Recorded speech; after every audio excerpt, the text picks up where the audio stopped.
And just like they are in Britain, American homes continue to appreciate in value. The Federal Housing Finance Agency says U.S. house prices have risen 7.5% through June of this year, beating analysts' estimates.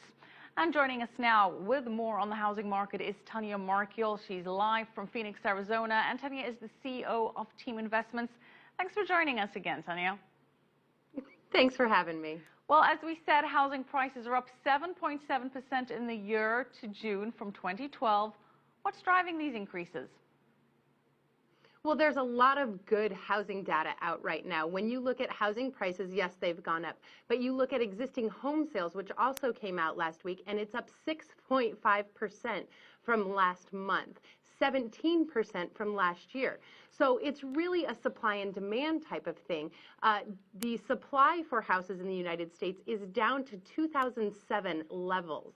So we don't have a ton of houses on the market, but there is enough that prices are going up. People are buying. That's what existing home sales show us. And that's a good thing for housing. It's a very stable market.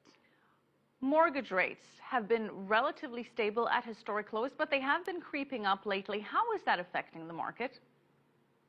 Well, we'll see coming up in this next round of data if it affected buyers. I truly don't think it will affect buyers as much as it did the refinance boom. People who wanted to refinance are pretty much done. That boom is over. And even Wells Fargo is laying off refinance mortgage people because they just don't have enough business.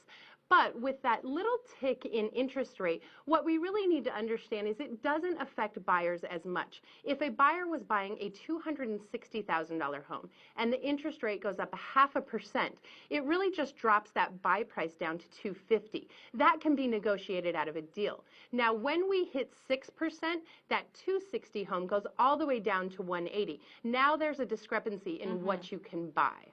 Well, housing starts rose in July, but at a slower pace than expected. The 5.9% rise in housing starts left the level of starts below the 1 million unit rate that Wall Street had been looking for. What's your take on the new construction market? I think that was a disappointing number. Even though it's a little bit higher, that's a disappointing number because we do want to see builders come back to the market. When builders come back to the market, that creates jobs. And when jobs are created, obviously that turns around and goes back into housing and renters and everything else.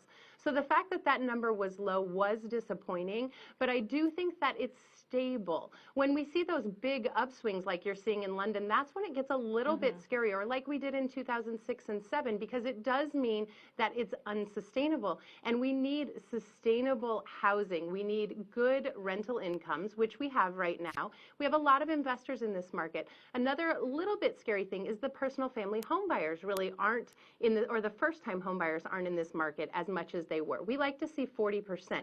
They're at about 30%, but you have to analyze that correctly. Those are people that were really put on probation because they either bought and short sold or foreclosed. Those people will be coming back to the market, and they're not sitting on the sidelines by choice. It is still less expensive to buy than it is to rent. They are going to come back as soon as they possibly can. Tanya, very quickly, existing home sales almost at a 4-year high. What is your take on that? Is the housing market recovery fully underway? It is stable, and that's a good thing. It is fully underway. We are seeing a lot of hedge funds come in and purchase homes as rentals, but that's really okay. That's driving that market up a little bit, and they have a plan. And I tell all of my investors, when the hedge funds start to come in and buy, there's no reason to reinvent the wheel. You really just follow their train. So buying, holding, renting, and turning around in 10 plus years and selling is really where you're going to make your money. That's that mailbox money that comes in, and then your appreciation is just gravy.